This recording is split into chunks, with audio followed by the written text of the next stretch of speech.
All right, so we had started yesterday at chapter 9 or page 19. I talked to you about observational studies and experiments, and so we want to kind of review those qualities and then talk about the two articles that you read last night for homework. So first of all, we know that observational studies are ones that you were just basically observing. You simply collected data and you just observed. You did not interfere with the subjects. Okay, you were totally just looking at what was happening. Now, one thing that's good about that is because you are not interfering with the subjects, then you can observe whoever you want. And if you can observe whoever you want, then that means you can randomly select, right here, you can randomly select your subjects from the population. And if you're randomly selecting them from the population, you can make your sample be like the population. Random selection allows it to be like the population. So then you can generalize to the population. So that is one major benefit of an observational study, is that because of random selection, so the random selection allows us to generalize to the population. So the random selection allows us to generalize to the population. All right, now down here on experiments, what's going on with experiments is you have a treatment. You actually have something that a group of people have to do. You interfere and you have a group of people do a particular treatment. And because of that, tell me about the quality of these people. Because of that, experiments are made up of volunteers because you're going to be imposing a treatment on that. Since you have volunteers, then rarely do these experiments allow you to generalize to the entire population because these subjects have not been randomly selected. So there are special qualities about volunteers. They may be more desperate. They may be, more athletic. Maybe they're tip-top shape of a particular group. They're not like all adults. Maybe they are all highly motivated adults. So you have volunteers that is not like the general population. So therefore, you are limited because you cannot generalize to the population. All right. Now, one last thing about experiments before we move on to talking about your lesson from yesterday. When you have these volunteers, okay, so when you take your volunteers, they have certain qualities. So they have mixed traits. You know, you got some tall, some small, some women, some men, some brown-eyed, some blue-eyed, whatever. And then you're going to put some of them to the treatment group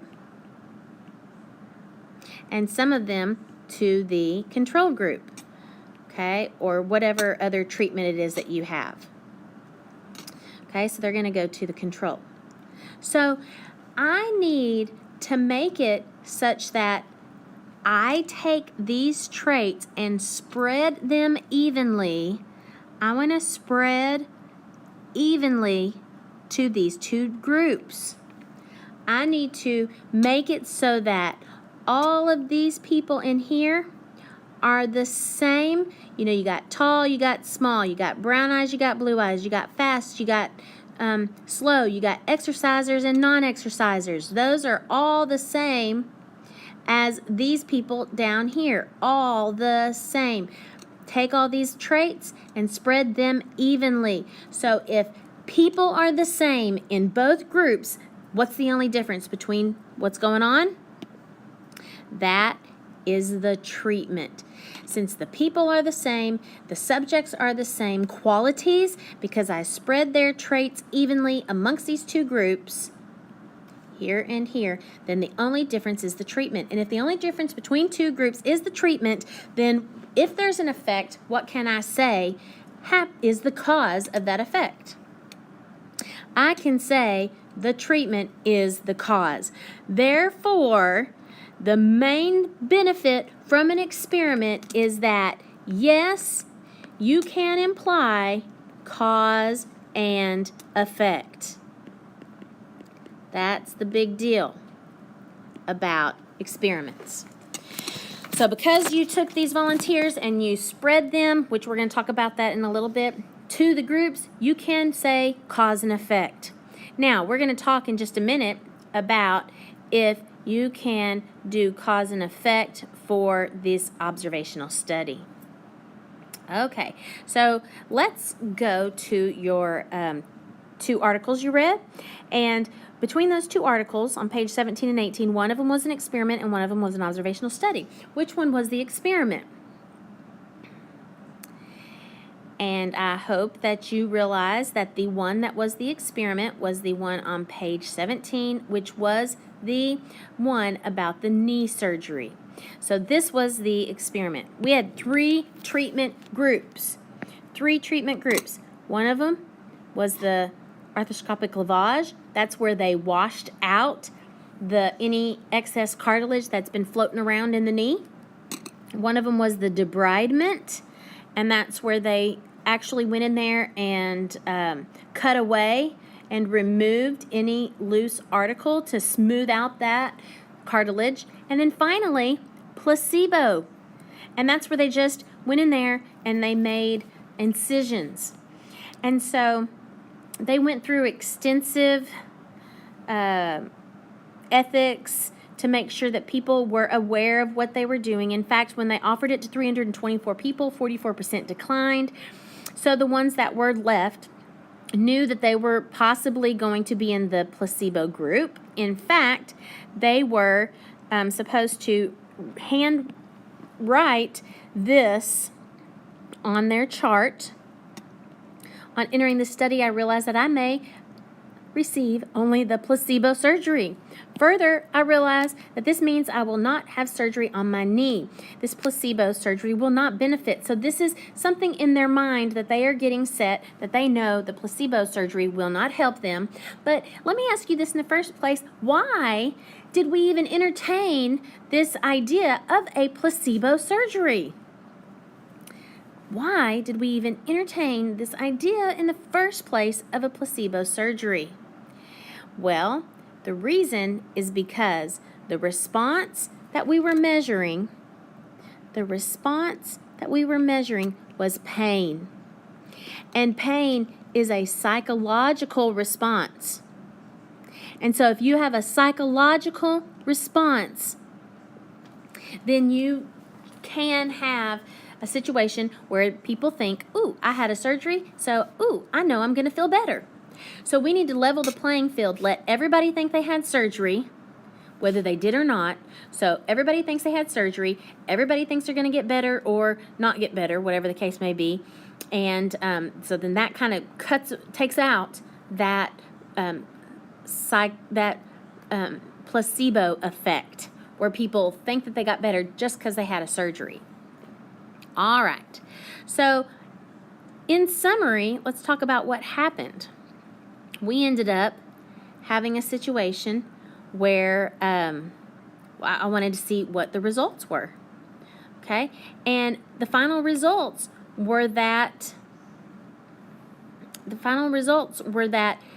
none of those things, you could not tell that there was an improvement at all on any of those. These patients, all three groups had moderate improvements, and so we didn't have any of them necessarily being any better than the other groups.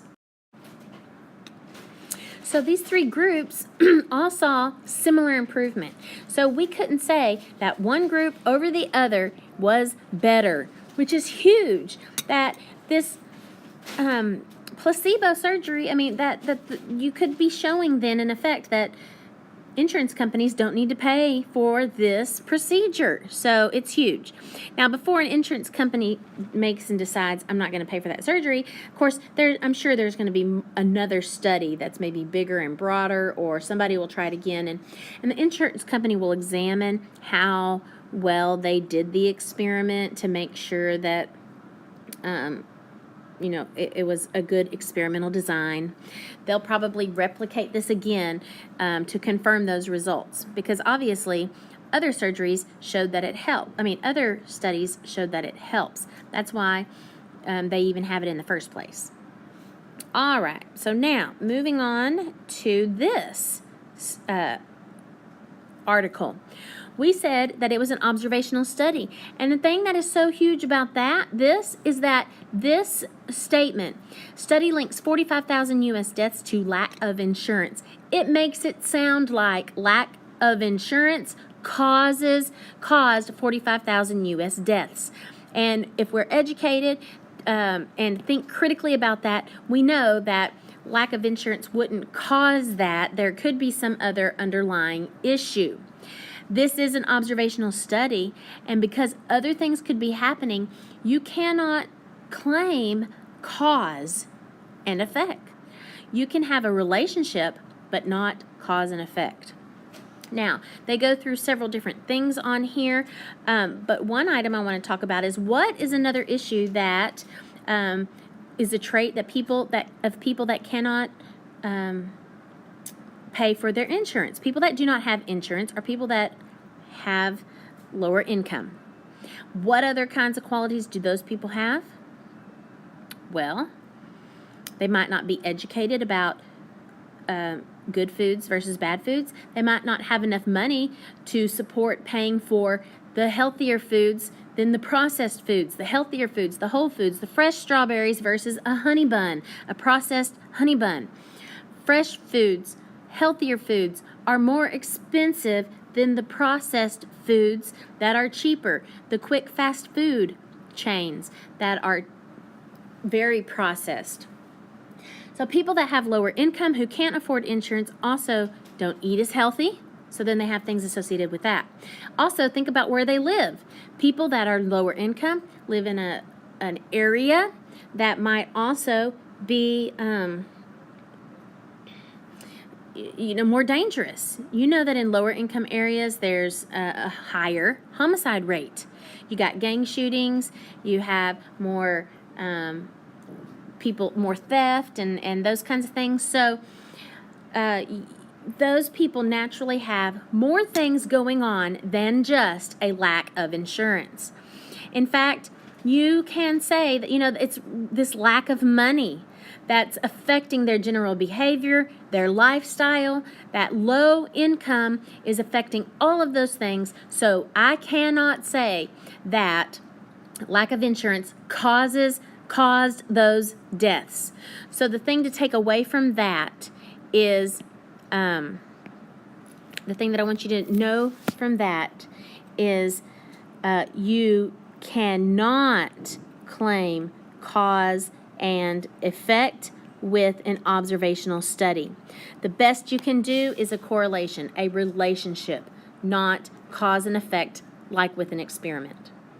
All right, let's work through a couple of these other vocabulary words. Retrospective. Retrospective is going to be looking back at past events. That would be, say I'm wondering, is there a relationship between GPA and being involved in music lessons for 3 years? Okay? Well, with a retrospective, I will look at the seniors. I will look at them and ask who had music lessons in the past. Okay? I will look at who had music lessons in the past. I will look at past records and see if the ones that had music records had particular GPAs. And so I will be looking back at past situations. All right? Data that already exists.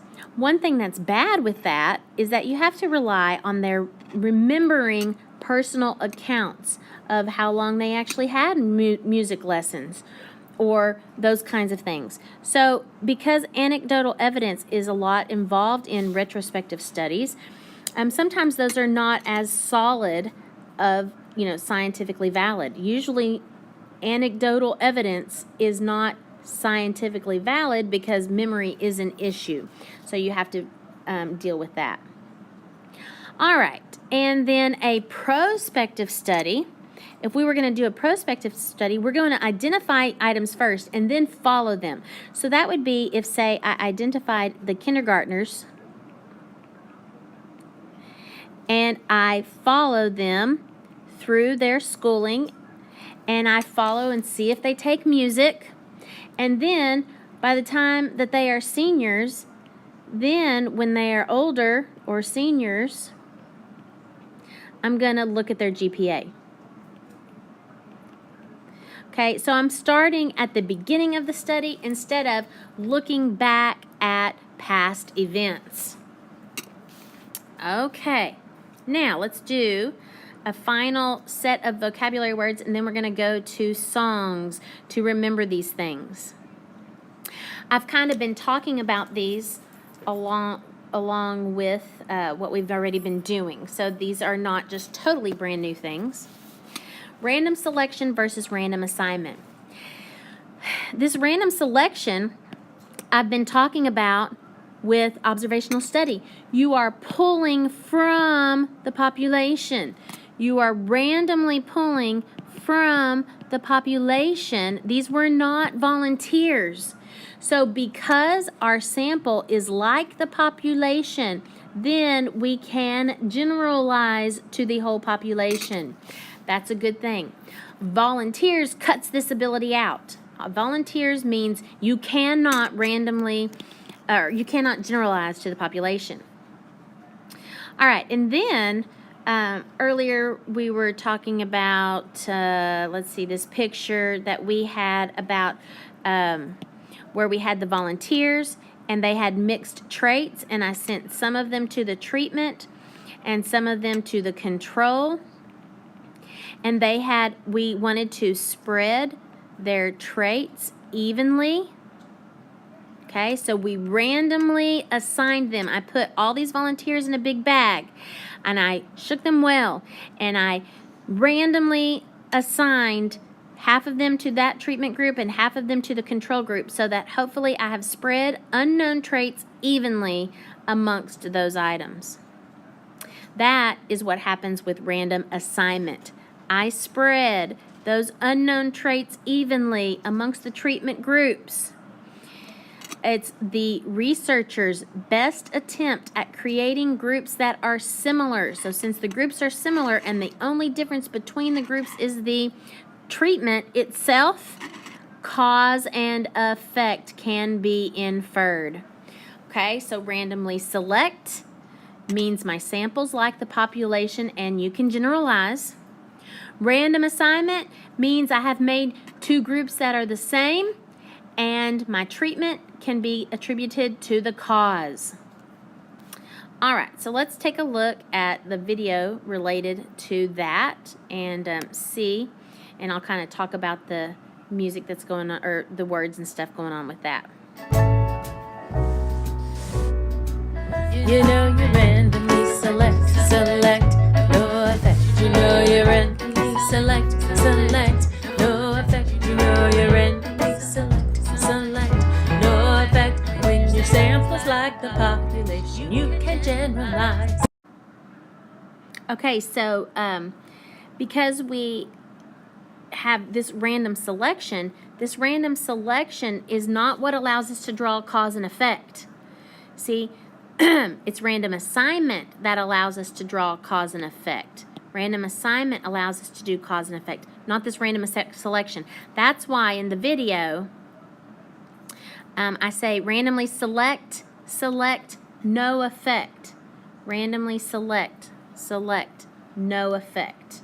Okay, so let's finish this out. Randomly select, no effect. You know you randomly select, no effect. You know you randomly select, no effect. When your sample's like the the population. You can generalize. Okay, so now we're going to talk about experiment. We're going to talk about when you make an experiment, you must randomly assign. You see this little picture here? We're randomly assigning to those two treatment groups. And so I'm taking my people and I'm making two similar groups of people. Since it's so randomly assigned, so my groups are same, and then the treatment is the why. The treatment is the reason why something happened. You make an experiment, you must randomly assign to make the groups the same, so your treatment is the why. When you make an experiment, you must randomly assign to make the groups the same, so your treatment is the why. All right, so now I want to talk about another video that, let's see if I can find that one. So another video. Okay, so now here is the other video. And I make these videos because they have particular words. This one has the words randomize to reduce the bias. We can't eliminate the bias, so we randomize to reduce it. Also, it says that, and it kind of follows this picture right here. When you need to spread, so this picture here, that when we want to spread these unknown traits evenly, you randomize, and that's an AP wording that they want you to know. When you need to spread unknown traits evenly, randomize to reduce bias. Okay, so that's the keys. Randomize to reduce bias, and when you need to spread unknown traits evenly, randomize. So here we go.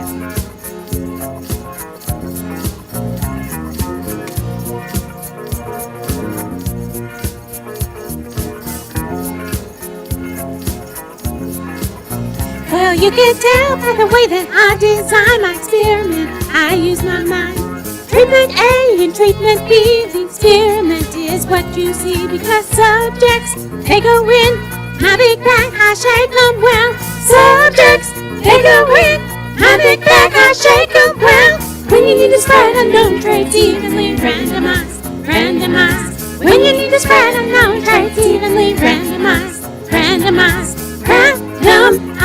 to reduce bias, randomize to reduce bias.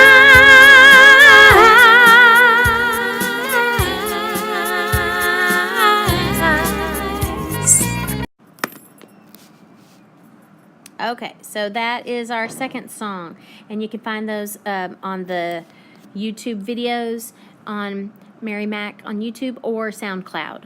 Okay, so now let's finish up this vocabulary here. We got explanatory variable. That one is the one that explains. That one is your cause. That one is your treatment.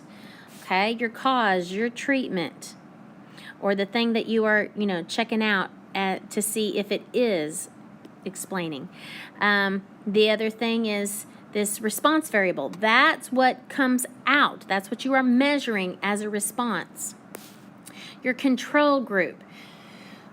This one is really your baseline. It doesn't have to be nothing given to them. If you have two sets of people and you're giving them, they already take the current blood pressure medicine on the market, and you want to compare that to the new and improved blood pressure medicine. You don't want to take your people off of a blood pressure medicine altogether. You let the current one be the baseline and then compare the new and improved to it. Okay, so this control group can be whatever baseline group that you are comparing the treatment to.